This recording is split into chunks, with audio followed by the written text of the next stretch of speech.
It happens every single night. You have already eaten dinner, you brushed your teeth, you turned off the lights and climbed into bed. Your body should be done with food for the day. Every logical signal says you are finished. And then, somewhere around 10 or 11 o'clock, it starts. A low rumble from somewhere deep in your stomach. A thought about the leftover food in the fridge. A craving so specific and so sudden that it feels less like hunger and more like a command. You are not hungry. You just ate. And yet something inside you is absolutely convinced that you need to eat again right now. This is not a willpower problem. It is not a habit you picked up from late-night television. The real reason your body does this reaches back further than refrigerators, further than agriculture, further than the concept of a meal schedule. It is ancient, it is precise, and once you understand the mechanism behind it, you will never look at your midnight cravings the same way again. Start with a hormone most people have never heard of. Its name is ghrelin. Your body produces it in the lining of your stomach, and its single purpose is to make you feel hungry. When ghrelin levels rise, hunger rises with them. When ghrelin drops, the feeling fades. For decades, researchers assumed ghrelin was a simple on-off switch. Your stomach empties, ghrelin rises, you eat, ghrelin drops. A straightforward feedback loop tied directly to how full or empty your stomach happened to be. Then the research got more complicated. Dr. Erin Hanlon at the University of Chicago conducted a series of studies tracking ghrelin levels across a full 24-hour cycle. What she found disrupted the simple story entirely. Ghrelin levels did not just respond to an empty stomach. They followed a rhythm, a predictable, clockwork rhythm that rose and fell on a schedule regardless of when or how much the subjects had eaten. And that rhythm peaked at a very specific time of day, late evening. Your body begins ramping up ghrelin production in the hours before midnight, not because your stomach is empty, but because your internal clock tells it to. The hunger you feel at 10 or 11 at night is not your body responding to a genuine need for calories. It is your body running an ancient program on a timer.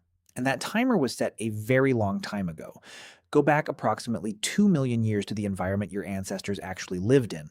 There were no kitchens, no refrigerators, no guaranteed meals at predictable times. Food was scarce, unpredictable, and could disappear without warning. A drought could wipe out plant food sources. A migration could empty an entire hunting ground overnight. Your ancestors never knew when their next meal was coming. In that environment, the body that waited passively for hunger to arrive was at a disadvantage. The body that actively drove hunger in the evening, that pushed its host to find and consume as many calories as possible before the darkness and the cold made foraging impossible. That body survived. That body stored fat through the night. That body woke up the next morning with enough energy reserves to go out and find more food. The late-night hunger spike was not a flaw. It was a feature, one of the most effective survival features the human body ever developed. You inherited it completely intact. But ghrelin is only half the story. Because your body does not just make you hungrier at night, it also changes what you are hungry for. Dr. Sachidananda Panda at the Salk Institute for Biological Studies has spent years mapping the relationship between the circadian clock and food cravings. What his research consistently shows is that the body's late-night hunger is not a general appetite. It is a targeted craving, specifically for foods that are calorie-dense, high in fat, and high in sugar. The foods that, in an ancestral environment, were the most efficient sources of energy for storage. Your brain at midnight is not asking for a salad. It is asking for exactly what your ancestors needed most: fast, dense, storable energy.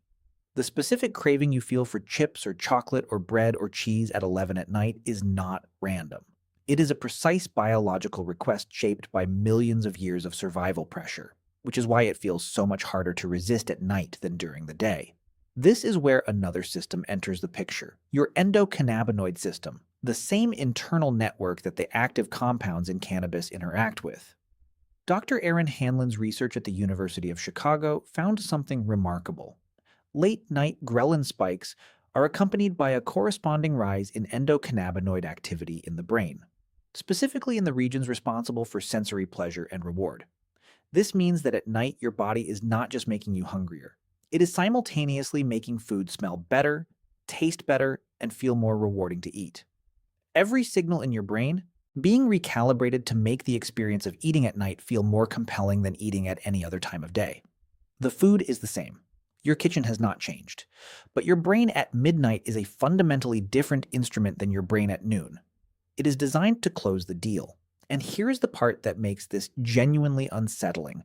Your circadian clock, the internal timing system that drives all of this, does not reset when you change your schedule. It does not respond to willpower. It does not care that you are trying to eat healthier or sleep earlier. It runs on light, on temperature, on the rhythms of the planet itself, and for most of human history, it ran in near perfect alignment with the actual environment.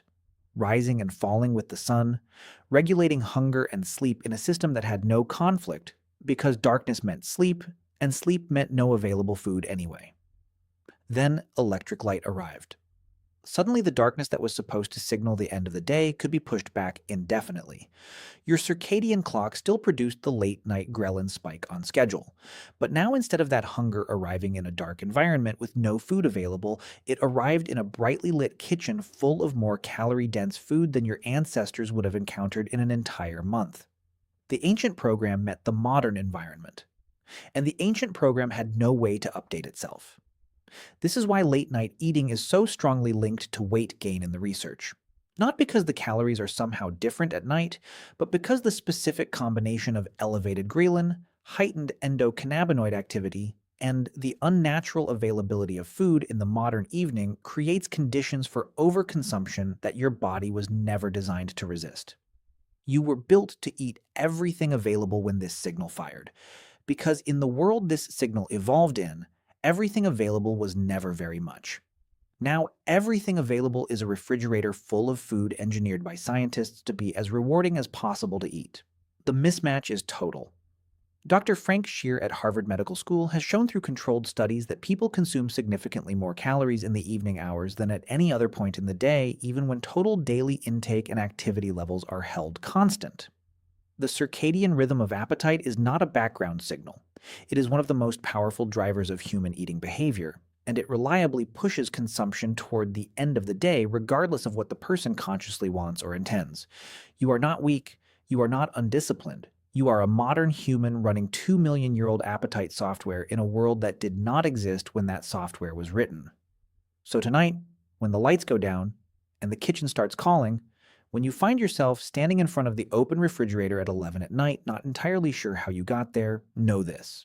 That pull you feel is not a failure of character. It is one of the oldest and most successful survival programs your species ever produced, running exactly as intended in a world it was never designed for. Your ancestors survived because they could not ignore it. You are still here because they couldn't,